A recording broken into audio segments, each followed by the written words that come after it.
Good afternoon to those of you that have still stayed. Thank you very much. It's a real treat to be able to talk about nutrition and nutrition support to inflammatory bowel disease docs, because this is something that I feel passionate about. I've been doing nutrition support my entire career, but who do I take care of? I take care of a lot of patients with IBD, both clinically and with nutrition support. So in this time period, I'm gonna, no disclosures, we're gonna talk about understanding why it's important to identify and treat malnutrition, talk about nutritional deficiencies in patients with IBD. Oops.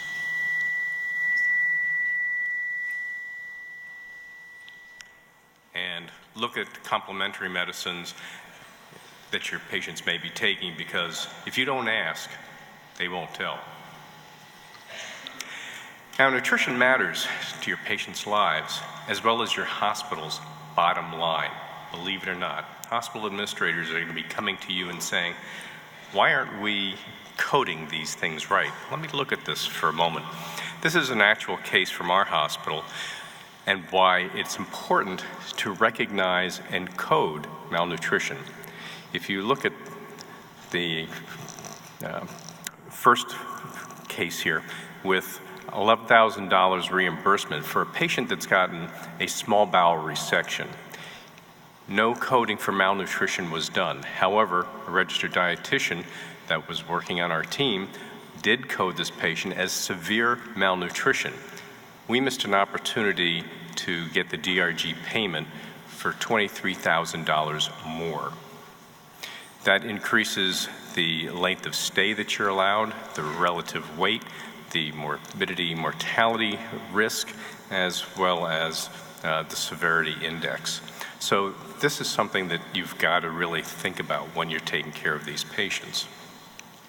So the first goal that I want to share with you is really identifying those patients at risk for malnutrition and what deficiencies should you really be looking for. Physical exam. Our electronic medical records are really good at doing this. Height and weight. And I'm not talking about the height that you've got on your license that's from 20 years ago, because as we start getting older, we all start shrinking. A lot of your patients may have osteoporosis, so what they're actually telling you is what they might have been 20 years ago. Try measuring the patients, as well as getting a weight. Body mass index is something that I look at a lot. And if you're a pediatrician, pediatric gastroenterologist, you probably are looking at the height and weight growth curves of these patients and seeing if they're growing normally, and if not, you need to really take care of these patients in terms of nutrition support early. If you're a pediatric person, again, Tanner staging in children is important. Are they meeting the goals that they should be? Nutrition assessment isn't all that hard. There are several ways to look at this. The subjective global assessment has been done since the mid-1980s and is something that's very easy that I'll share with you in a moment. Or the malnutrition universal screening tool is something that's also done, and you can have your patients do this, as I'll show you.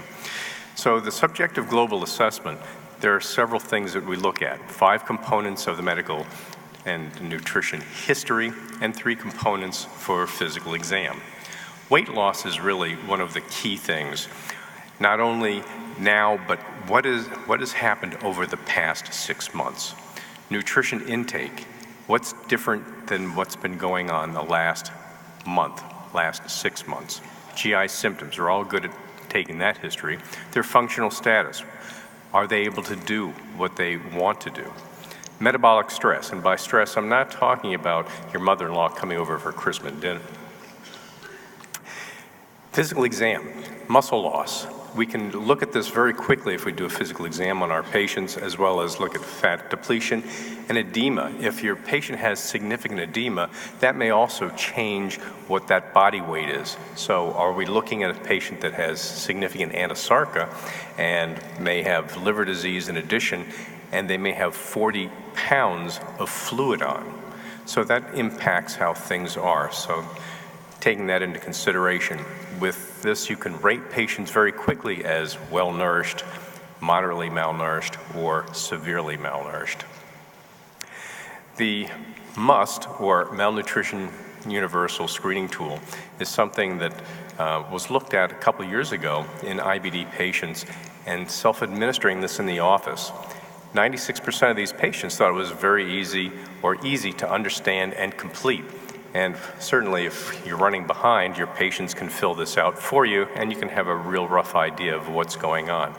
And this correlates very well with what we find when we actually do a true nutrition assessment. So it may be worth having your patients do this. The reference is there, and you may want to incorporate this with your patients. Lots of different risk factors in IBD for malnutrition. Certainly there's the chronicity of the disease, the severity of the disease, catabolic state if they have significant inflammation. Anytime there are problems with digestion, there may be significant problems with absorption. It's a 1-2. If you don't digest well, you're not going to absorb well. For patients with short bowel disease, we have patients that have less surface area to absorb. Very important concept, because if you don't have the surface area to absorb, you're going to have problems keeping up with your nutrition. Fistulas, where is that fistula? Is it a high output fistula, a low output fistula? Are you able to put a feeding tube beyond it, or do you have to pouch it? Do you have to keep the patient NPO? Does the patient have to be on parenteral nutrition? All significant issues that you have to deal with. Patients that come in with IBD may have prolonged hospitalizations, and what do we do for them? First thing we do is we make them NPO. So you starve them again and again because you have to do different testing, or you may give them that beloved go lightly and prep them for colonoscopy or whatever for the next day to see what their disease is really like. Sometimes you will do an unprepped exam. Impaired intake, we'll talk about that. But for every day that you keep somebody NPO in the hospital, and it doesn't matter if it's IBD or whatever, it takes 3 days for them to recover from that. Impaired intake can involve anorexia. That may be due to medications, may be due to underlying disease. Nausea and vomiting. Do they have bowel obstruction? Abdominal pain. If you've got significant abdominal pain, you don't want to necessarily be eating. Patient preferences, restrictive diets. If you don't ask what the patient is eating, you're not going to find out. And then what do we suggest to these patients? Doc, what can I eat? Well, when they come into the hospital, the first thing you always do is usually make them NPO. But are there other things that we can do for them? Can we give them liquid diets? Can we give them enteral nutrition? Are there other ways that we can help them not be so malnourished? So let's look at the major nutritional deficiencies. Iron, or anemia in general. Anemia is actually the most common extraintestinal manifestation when it comes to inflammatory bowel disease. So you may have iron deficiency, or it may be anemia of chronic disease. They may be mixed. Vitamin B12, is this an intake problem, or is this an absorption problem because of altered anatomy? So many of our IBD patients have had one or more surgeries, so you have to think about what is available to be able to do the digesting and absorbing. Folate, intake versus anatomy, or medications. Lots of different medications upset folate, and we'll come back to that. Zinc and selenium correlate with severity of disease due to diarrhea. And again, watch for the patient that's got the restrictive diet. This slide basically shows all the different sites of absorption, just to give you a rough idea. A wonderful British physiologist figured out that the absorptive capacity of the gut is like a doubles tennis court. But when I start seeing the patients, they've already been whittled on by their friendly neighborhood surgeon, so we have less surface area to be dealing with.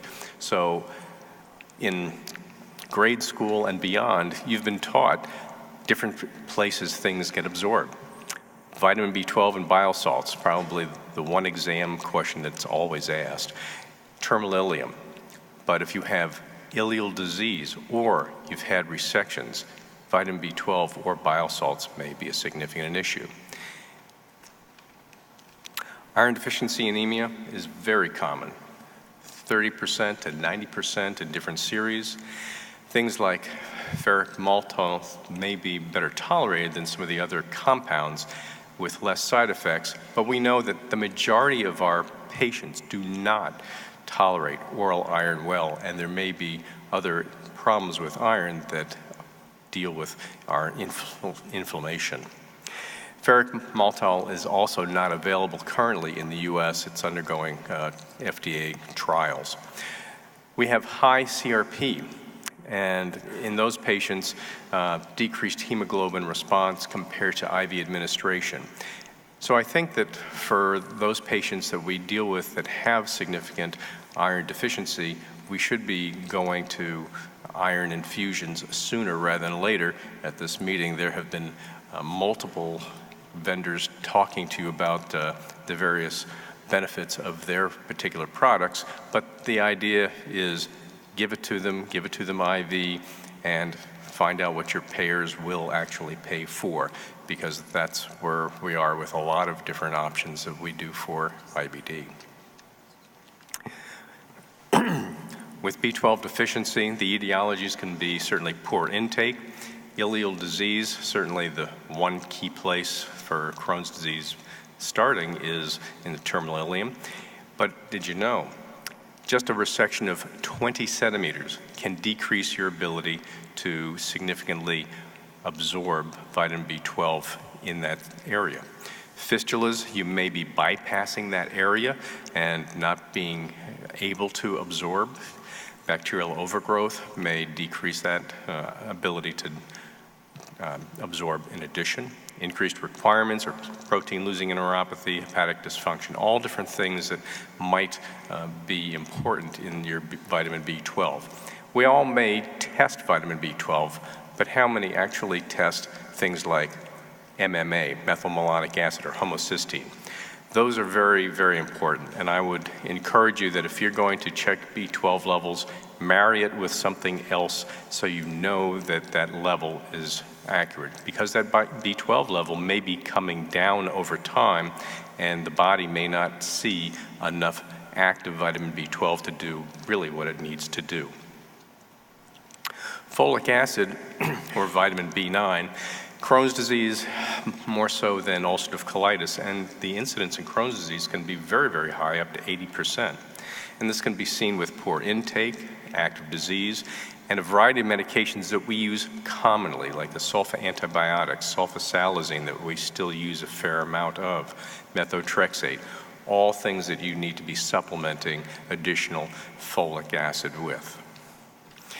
What about other vitamin deficiencies? Fat-soluble vitamins, A, D, E, and K, anything that can disrupt digestion can lead to poor absorption. So you have to think of those, that if their intake is poor, then we may have significant deficits in these areas. Fats may be more difficult to absorb, and we're usually very, very efficient at breaking down those fats and absorbing them, but once you start taking out different parts of the GI tract surgically, then you're going to have less surface area to actually work with that. And a lot of these are normally stored in either fat or the liver, so these things we need to be looking at. So your patients that are already malnourished may be at significant risk for fat-soluble vitamin deficiencies. Some of the quick key points for the different vitamins. Vitamin A, we need that for our eyes as well as tissue growth, healing. And deficiencies might include things like night blindness, keratomalacia, or ptoe spots. In ancient Egypt, this was treated by eating liver. Vitamin A is stored only in the liver, and we see a lot of this in Crohn's disease more so than ulcerative colitis, and the serum levels may not be good predictors here. So if you have a patient that you're seeing with Crohn's disease that's very underweight, undernourished, low fat stores, lower BMI, that may be the patient to be screening them for vitamin A deficiency. Vitamin D is very common in the population. The only medication that I started taking when I moved from beautiful, sunny Richmond, Virginia to Cleveland was vitamin D. So, lower levels may also be associated with disease severity. If you screen these patients, you're going to be deficient under 20 nanograms per ml. Insufficiency is 20 to 30. You want to really get your patients well over that 30 mark, trying to decrease the risk of bone disease, etc. In the Nurses' Health Study, they found that the highest vitamin D levels had a lower risk of Crohn's disease, and that was work by one of our wonderful moderators. And in a study looking at can you use vitamin D therapeutically, they gave 1,200 international units of vitamin D3 for 12 months. This was a placebo-controlled trial. And this happened to decrease relapse rates in Crohn's disease from 29% to 13%. And I really think that further trials are really warranted on this. Anything that we can do to try and keep disease at bay once you have these patients in remission is probably very useful. The key points for vitamin K. Vitamin K, as you may recall, the K is German for coagulation. We need this not only for blood coagulation, but vitamin K is important in bone structure and proteins. It's normally produced in our large intestine. However, what happens if you're one of those IBD patients that has lost your colon? So dietary deficiency is very rare unless it's heavily damaged, you can't absorb the molecule, or, as you've seen, we nuke a lot of patients on a daily basis with antibiotics, so that antibiotics are very key in this. The early days of IV cephalosporins, we saw a lot of vitamin K deficiency from knocking off a lot of bacteria in patients that were given long-term antibiotics. The symptoms may include heavy menstrual bleeding, anemia, bruising, bleeding, etc. This has been reported in both Crohn's disease and ulcerative colitis, and it may correlate with disease activity. Again, may be more of an absorption issue.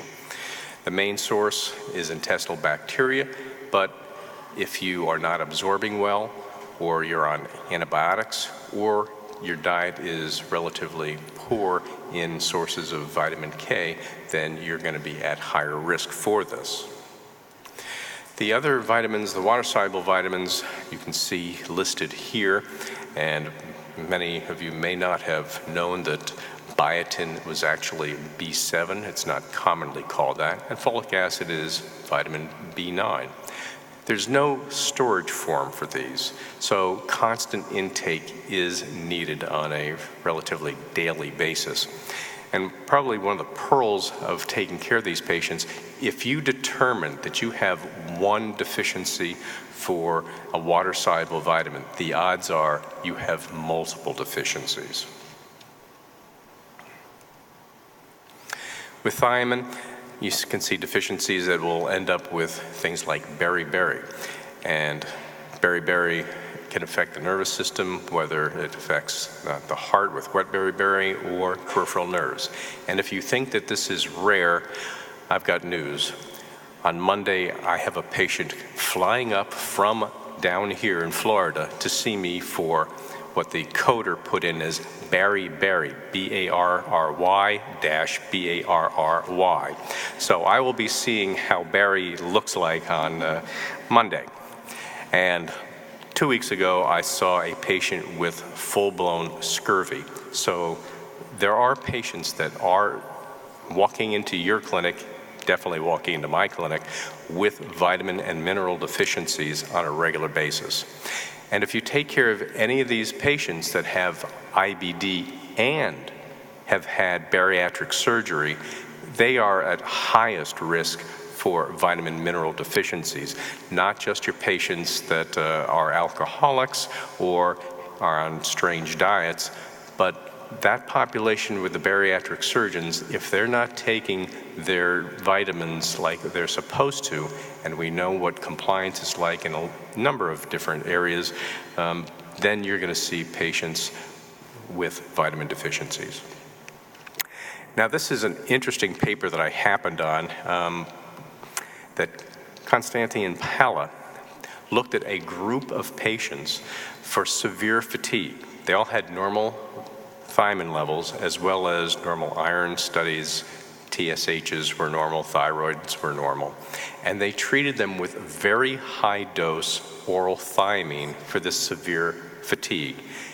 What sort of dose are we talking about? Your RDA for thiamine is 1.2 milligrams a day. So they've treated this as a weight-based idea, and they gave patients that were 60 kilos 600 milligrams a day, and if they were 90 kilos or more, they gave them 1,500 kilos a day. Now, if you go to your local pharmacy, you will only find usually 100 milligram pills. You may have to go to one of my least favorite places on the planet, which would be GNC, where they do have 300 milligram pills and you can take less pills. But a lot of our patients take so many pills already, you may not be able to convince them to give this as a trial, but ask me in 2 weeks, because I just tried this on one of my IBD patients last week, and he finally found 300 milligram pills and he's willing to do it. So, fatigue regression was very good, 10 out of 12, complete fatigue regression. And this is significant for a lot of these patients that do try to go back to work after major surgery. So is this something that you might want to try in some of your patients? I think it's worth a try. Selenium and zinc deficiency. We can see this in significant IBD, lots of diarrhea. We used to see a lot of this in the early days of HIV when patients came in with awful diarrhea, and the majority of these patients were losing 20 milligrams of zinc a day in their stool. And if you have short bowel, you may also be losing significant amounts of zinc or selenium in the stool with either a short bowel or high ostomy output. So those are things that you should be screening for. Complementary medicine, I said up to 50%, probably closer to 80% of patients are doing this. And vitamins and minerals actually fit under this because most of those aren't FDA regulated anyway. But what are the things that we should be asking the patients, or they will be asking us, Doc, should I be doing fish oil? The data is not very good for fish oil per se, but tell them they should be eating their fish. Fiber, probably okay, except if they have flares or if they have strictures. Curcumin, we were joking the other day about eating lots of Thai food. Well, maybe we should be eating more Indian food. But the problem with that is you're not going to get as much curcumin as you really need if you're going to take an excess dose of this.